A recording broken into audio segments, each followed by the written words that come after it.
Let me ask you about Bishop Skilba. I know he is retired, but when you look back on the years of what happened, there are some who feel that he was part of the cover-up. Do you think he has been unfairly treated in this process by those who have been critical of how the church has handled this?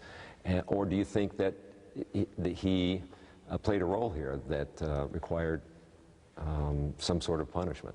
I think he did the best he could given the knowledge that he had at the time. And you know, when we look back, and we figure this is 2013, and we look back with 20/20 hindsight into all situations, and we apply all of the knowledge that we have today to then.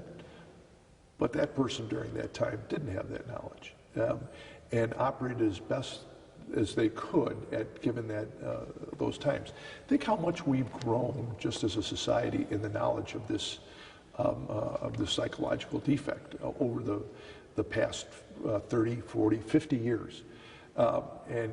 Take a look. I always use the analogy of alcoholism. Think of what we know about alcoholism today and how we treated alcoholism in the 50s. You'd be abhorred at the way some of your individuals, even within your profession, treated somebody who was an alcoholic, having them sleep it off, thinking they could dry out and they could return to a normal situation. We'd never do that today. Knowledge has helped us to understand how better to treat this situation and how we have to also address those who would be perpetrators of it. One final question for you, Sure. if I could.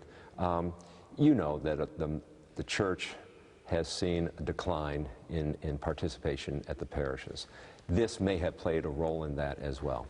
What would you say to Catholics, to those who used to be Catholic, to those who wonder, do I really want to be Catholic anymore or in the future, about coming back to the church given this crisis that you face and are trying to move forward?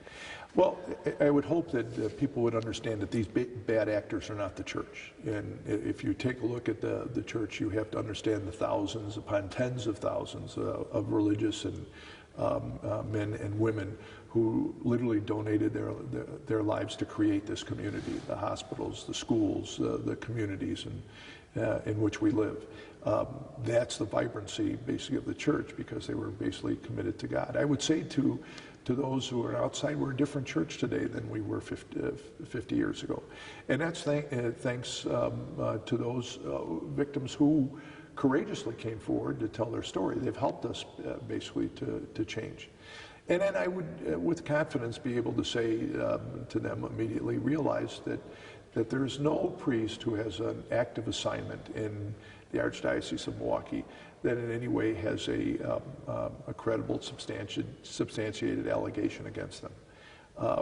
The church itself has done more to address this situation as an institution than any institution in the society.